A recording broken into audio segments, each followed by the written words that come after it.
3 अगस्त की सुबह गोंडा में हुए उस हादसे का ड्राइवर अब सामने आ गया है और उसने जो बयान दिया है वो बहुत कुछ कहता है लेकिन बहुत कुछ छुपाता भी है। ड्राइवर ने कहा, हम लोग जल चढ़ाने जा रहे थे पृथ्वीनाथ मंदिर, बारिश हो रही थी, रास्ता नया था, अचानक से पुलिया आ गई, सड़क फिसलन भरी थी, गाड़ी स्लिप कर गई, कंट्रोल नहीं रहा और गाड़ी नहर में समा गई। क्या हुआ था, कहाँ जा रहे थे? हम लोग जल चढ़ाने जा रहे थे पृथ्वीनाथ मंदिर।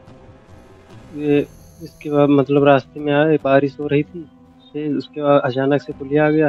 पहली बार रास्ता आ रहे थे तो ध्यान मतलब बारिश ज़्यादा हो रही थी। उसके बाद हम मोड़े, फिर स्लिप करने लगी गाड़ी, उसके बाद इधर घुमाए, फिर कंट्रोल नहीं हो पाए, सीधे स्लिप करके फिर चली गई पानी में। ये बयान बताता है कि उस हादसे की पहली वजह थी अनजान रास्ता, दूसरी तेज बारिश और तीसरी फिसलन भरी सड़क, चौथी अलर्ट या संकेत का भाव और पांचवी गाड़ी में क्षमता से अधिक लोगों का होना।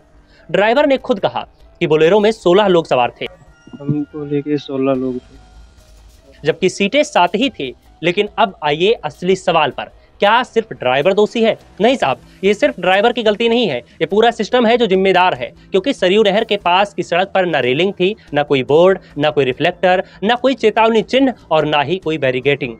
बारिश के मौसम में जब सड़कें पहले से ही फिसलन भरी होती हैं, उस पर यह सब होना तो बुनियादी जरूरत है, लेकिन सरकारों के लिए ये भी विकास का हिस्सा नहीं बनता। एक तरफ ड्राइवर कह रहा है, हम पहली बार जा रहे थे, रास्ता नया था, गाड़ी स्लिप कर गई। दूसरी तरफ सरकार कह रही है, जांच करेंगे, मुआवजा देंगे और संवेदना व्यक्त करते हैं। लेकिन बीच में कौन है साहब?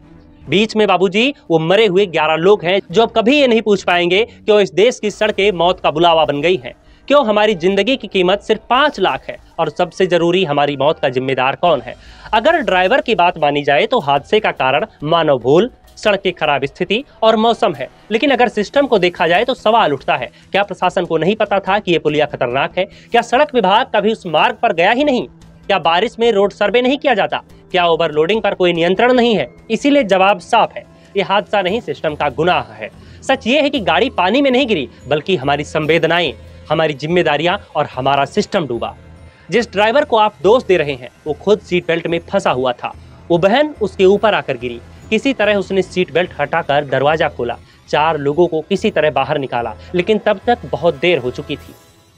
गाड़ी में मतलब हम निकले तो मतलब जैसे पानी भरने लगा, मैं सीट बेल्ट लगा हुआ था, वो बहन वो मेरे ऊपर आ गई थी, बीच में थी, तो उसको पहले यहाँ से हाथ डाल के फिर सीट बेल्ट हटाया। उसके बाद फिर गाड़ी दरवाज़ा खोला, तो दरवाज़ा मतलब उसको फिर ऑन किया, पूरा दरवाज़ा खुल गया।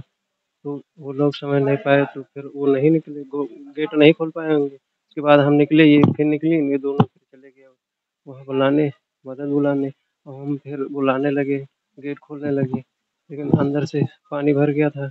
एक की तरफ आ गए तो गाड़ी फिर और पलट गई, किनारे से पानी भर गया पूरा। गाँव वाले आए थे? हाँ, गाँव वाले आए थे थोड़ी देर। और आप कहिएगा सिर्फ ड्राइवर की गलती थी, तो सवाल है, क्या सड़क विभाग निर्दोष था? क्या पीडब्ल्यूडी ने वो पुलिया कभी देखी नहीं? क्या जिला प्रशासन को नहीं पता कि वहां हर साल किस तरीके से हादसे होते हैं? क्या मंत्री और अधिकारी सिर्फ ट्वीट करने के लिए हैं? अब निष्कर्ष साफ है, ड्राइवर की गलती थी, लेकिन वो अकेला दोषी नहीं है। गाड़ी में ओवरलोडिंग थी, लेकिन वो सिस्टम की नाकामी थी। सड़क खराब थी, संकेत नहीं थे, रेलिंग नहीं थी, ये सीधे सरकारी लापरवाही का मामला है। अब सोचिए, अगर गाड़ी किसी मंत्री के बेटे की होती, अगर उसमें कोई सेलिब्रिटी होता, तो क्या वहां कोई बोर्ड, रिफ्लेक्टर, रेन गार्ड और सुरक्षा इंतजाम नहीं होते? होते बाबूजी, बिल्कुल होते। बल्कि वीआईपी के लिए तो रातों रात इंतजाम कर दिए जाते हैं और आम लोगों को छोड़ दिया जाता है कीड़े मकोड़ों की तरह मरने के लिए। बहरहाल गोंडा हादसा फिर से हमें एक बार आईना दिखा गया। ड्राइवर की कहानी सिर्फ एक चेहरा है, पीछे पूरा सिस्टम है जो इस मौत का असली दोषी है। जब तक आप सवाल नहीं पूछेंगे, जब तक हम चुप रहेंगे, तब तक सड़कें यूं ही लेलती रहेंगी जिंदगियां, और हर मौत के बाद मिलेगा सिर्फ एक जवाब, दुर्भाग्यपूर्ण था।